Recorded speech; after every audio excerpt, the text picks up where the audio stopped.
Om Swastiastu, selamat sore, selamat berjumpa kembali di video pembelajaran untuk mata kuliah menggambar rekayasa struktur bangunan 1 untuk mahasiswa program studi teknik sipil Fakultas Teknik Universitas Ngurah Rai. Pada pertemuan kita minggu ini pertemuan ke-13. Jadi ini adalah 2 pertemuan terakhir sebelum minggu depan adalah pertemuan terakhir saya untuk menyampaikan materi. Minggu ini juga adalah minggu pertama pengumpulan hasil asistensi kedua untuk kalian di kelompok 1, dan minggu depan kelompok 2, 2 minggu lagi kelompok 3, dan seterusnya. Itu masih tetap berjalan walaupun pemberian materinya sudah dicukupkan sampai minggu depan. Minggu ini saya akan memberikan materi mengenai sambungan kayu, dan ini akan menjadi tugas kedua kalian, dan ini akan menjadi tugas bagaimana tugasnya silahkan nanti disimak sampai videonya usai. Sebelumnya saya akan memberikan gambaran terlebih dahulu mengenai ukuran kayu. Jadi ukuran kayu di Indonesia itu umumnya 6-12, 6-10, 8-12, 10-10, 15-15, itu disebut balok. Jadi ini ukuran penampang ya Dek ya. Kalau kamu potong kayu kemudian kamu lihat ketebalannya 6x12 atau 6 cm x 10 atau 8 x 12 cm, 10 x 10 cm atau 15 x 15 cm, maka kayu itu umumnya disebut sebagai balok. Kalau dia ukuran penampangnya 2 x 15 cm, 2 x 20, 3 x 25, 3 x 30, dan 4 x 40, maka kayu itu disebut sebagai papan. Pipih dia memanjang. Kalau berukuran lebih kecil lagi daripada balok, ukuran 4 x 6 atau 5 x 7, maka dia disebut sebagai usuk atau kaso, dan lebih kecil lagi disebut reng, yaitu ukuran 2 x 3 cm atau 3 x 4 cm. Yang lebih kecil, yang paling kecil itu 1 x 3 cm, 1 x 4 atau 1 x 6 cm disebut sebagai pelepak. Karena ada keterbatasan panjang kayu yang ada di pasaran, maka untuk suatu konstruksi kayu yang panjang, kalian perlu sambungan kayu. Kalian perlu paham mengenai logika sambungan kayu yang kali ini saya akan ajarkan cara menggambarnya dan cara untuk mempraktekkannya di kehidupan nyata seperti apa. Jadi kayu itu tidak boleh terlalu panjang karena kekuatannya juga. Kalau ukuran kayu normal dengan konstruksi yang normal ya, maksudnya tidak ada konvensional, tidak ada tambahan bentuk-bentuk yang struktur yang berbeda, itu paling maksimal untuk bentang sampai 3,6 meter. Lebih dari itu kayunya tidak akan mampu menopang beban.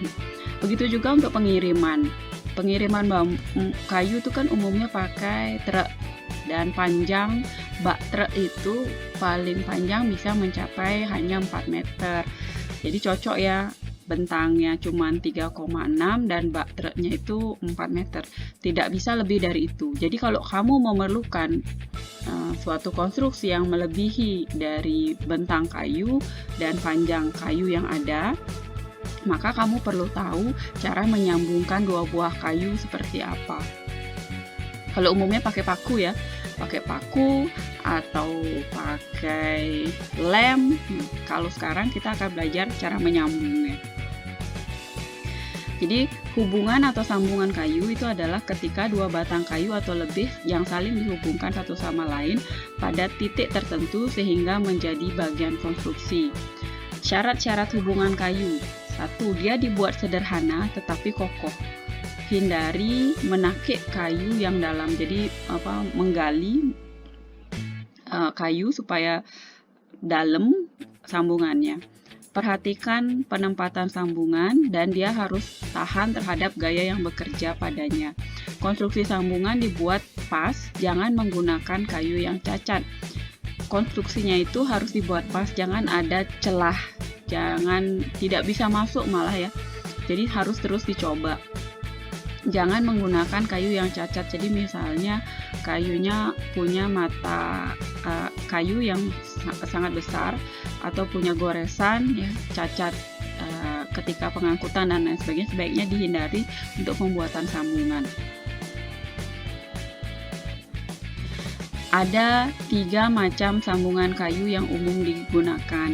Beberapa di antaranya akan kita praktekkan pada pokok bahasan sambungan kayu ini. Yang pertama adalah sambungan kayu arah memanjang. Sambungan kayu arah memanjang ini dibagi menjadi 2, yaitu memanjang arah datar dan memanjang arah tegak. Memanjang arah datar ada sambungan bibir lurus, sambungan bibir lurus berkait. Yang ketiga ada sambungan bibir miring dan sambungan bibir miring berkait. Lalu memanjang arah tegak ada sambungan takikan lurus, sambungan mulut ikan, sambungan takikan lurus rangkap, dan sambungan purus lurus. Sambungan kayu yang kedua yaitu arah melebar. Ada sambungan lidah dan alur, sambungan lidah lepas dan alur, sambungan lidah berspuning dan alur, sambungan lidah miring, sambungan lidah melebar arah tegak. Sambungan kayu yang ketiga itu adalah sambungan untuk di sudut-sudut, yaitu sambungan takikan lurus, sambungan purus dan lubang dengan spat pen purus alur, sambungan takikan lurus ekor burung, sambungan purus dan lubang terbuka, sambungan purus dan lubang tertutup, sambungan purus dan lubang dengan gigi garis bagi, sambungan takikan lurus ekor burung, sambungan raveling ekor burung, dan yang terakhir adalah sambungan foreloof. Ilustrasinya seperti ini. Jadi sambungan bibir lurus yang bagian kiri ini adalah sambungan yang dibuat dari balok, dari 2 buah balok yang disambungkan dengan tampak depannya seperti ini, kemudian tampak atasnya seperti ini. Jadi dibuat seperti bentuk L. Ini yang namanya sambungan bibir lurus. Dibagi setengahnya sehingga dia saling beradu. Sambungan ini cocok untuk gaya tekan. Ya, jadi di sana ditekan, tapi tidak cocok untuk gaya tarik. Proyeksi miringnya seperti ini ya, mudah dan paling sering dipakai untuk misalnya sambungan-sambungan yang sederhana. Lalu ada sambungan bibir lurus berkait. Nah, ini untuk gaya tarik bagus. Sambungan bibir lurus berkait itu seperti ini. Jadi dia hampir sama dengan bibir lurus, tetapi ada kaitan atau ada takikannya, sehingga dia tidak bisa ditarik. Jadi hanya bisa dilepaskan dengan cara ditarik dari atas ke bawah. Kalau ditekan ke kanan dan ke kiri itu nggak bisa lepas. Proyeksi miringnya seperti ini. Kemudian ada sambungan bibir miring, mirip dengan sambungan bibir lurus. Jadi dia hanya bisa menekan saja, tapi dia kondisinya miring bidangnya. Kalau sambungan bibir lurus kan lurus, ini miring. Jaraknya 2,5 sampai 3 TT itu tingginya nih, penampang. Ya. Jadi nanti tugas kalian itu adalah membuat gambar ini. Jadi gambar tampak depan, tampak samping, tampak atas, dan proyeksi dari sambungan-sambungan yang sudah saya tentukan. Di akhir kuliah nanti lebih jelasnya, silahkan didengarkan. Lalu ada sambungan bibir berkait, juga sama, mirip dengan sambungan bibir lurus berkait dan sambungan bibir miring. Jadi dia saling berkait supaya menghasilkan gambar proyeksi miring seperti ini. Kemudian sambungan yang lain itu adalah sambungan takikan lurus rangkap dan sambungan purus lurus. Yang ini adalah sambungan takikan lurus rangkap dan yang di bawah adalah purus lurus. Ya, sambungan takikan lurus. Nah, ini dia. Ada juga sambungan mulut ikan. Mulut ikan mirip sama sambungan lurus dan bibir miring, tetapi yang ini dia bentuk penampangnya seperti ini. Jadi dia miring seperti lidah atau mulut ikan. Ini untuk sambungan papan. Jadi nanti juga ada, selain sambungan balok, kalian juga akan ada yang dapat sambungan papan. Yang pertama adalah sambungan lidah dan alur. lidah dan alur. Jadi kalian membeli papan langsung membuat sambungannya seperti ini sesuai dengan ketentuan ya. Jadi kalau misalnya 20 cm papannya, berarti lidahnya dan alurnya 1 cm dan sebagainya. Posisinya di sepertiga tebal, tidak boleh ada di tengah-tengah lah dia, tidak boleh terlalu tebal ataupun tidak boleh terlalu tipis. Kemudian ada sambungan lidah lepas dan alur. Yang ini lidahnya itu bisa dilepaskan, kalau yang ini enggak. Jadi kalau bikin nanti lidah lepas dan alur, lidahnya harus lebih panjang daripada sambungannya supaya mudah dilepaskan. Ini sambungan lidah berspooning dan alur. Kalau bedanya ini ada spooningnya, ada alurnya, ada seperti macam profil seperti itu. Kemudian ini sambungan lidah miring, cuman ini perlu kreativitas tinggi untuk membuat karena dia agak miring. Di sambungan papan melebar arah tegak yang sering dipakai untuk krepyak biasanya.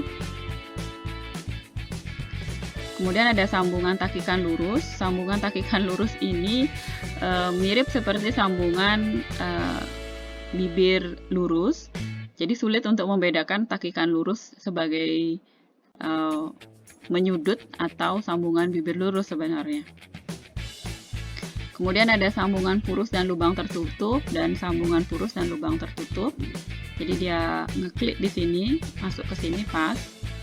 Ini sambungan purus dan lubang dengan pattern purus alur. Biasanya di kusen dan lain sebagainya ya, yang perlu detail. Lalu yang biasa saya kasih tugas juga, ini sambungan takikan lurus ekor burung pada pertemuan atau pada sudut ya, ekor burung, dan sambungan purus dan lubang dengan gigi baris bagi. Sambungan yang lain itu adalah sambungan raveling ekor burung. Jadi sambungannya penampangnya seperti ini, agak sedikit tricky juga buatnya. Kalau misalnya tidak rapi, tidak jeli, bisa saja sambungannya tidak berhasil. Dan ini sambungan furluf. Furluf juga beberapa saya kasih tugas untuk bikin ini. Ini masih dari balok ya.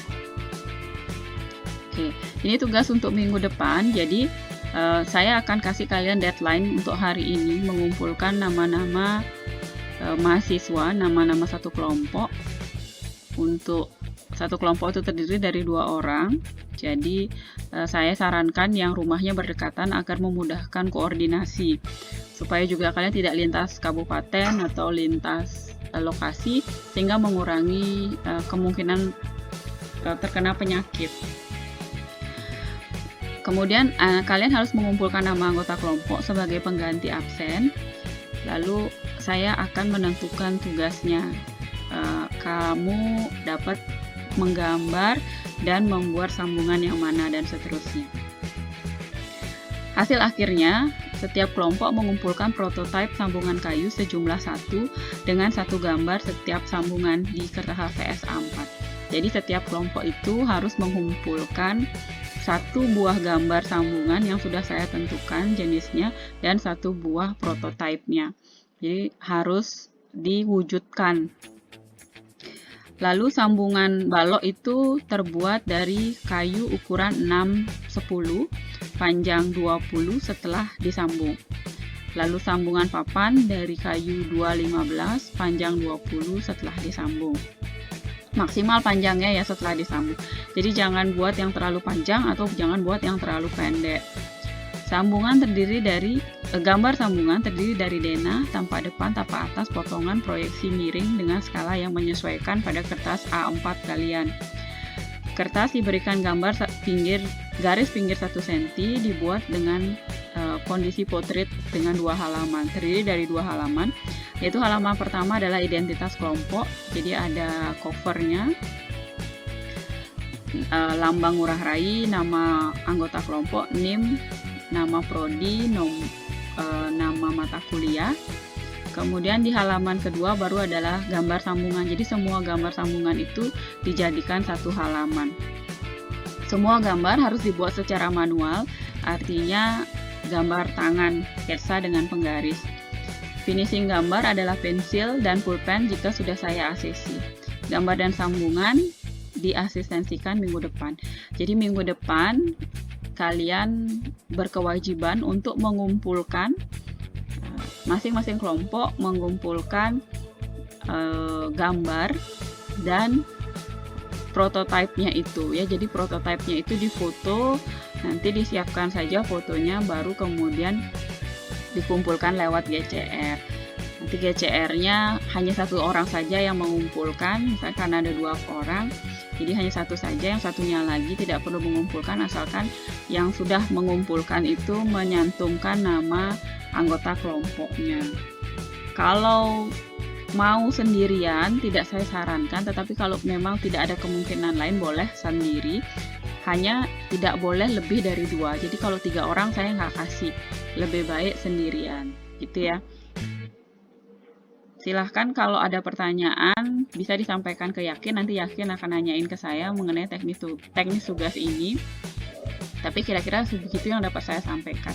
Hasil akhir dari tugas, biar sekalian saja nanti kalian ketemunya dengan saya, akan saya kumpulkan pada saat pelaksanaan, menjelang pelaksanaan UAS. Jadi kemungkinan sebelum UAS, silahkan disiapkan dulu nanti tugas besarnya, dan tugas sambungan kayunya nanti akan dikumpulkan berbarengan sekalian biar tidak bolak-balik ya. Demikian dari saya. Terima kasih. Sampai ketemu lagi. Tetap sehat. Om Santi Santi Santi Om.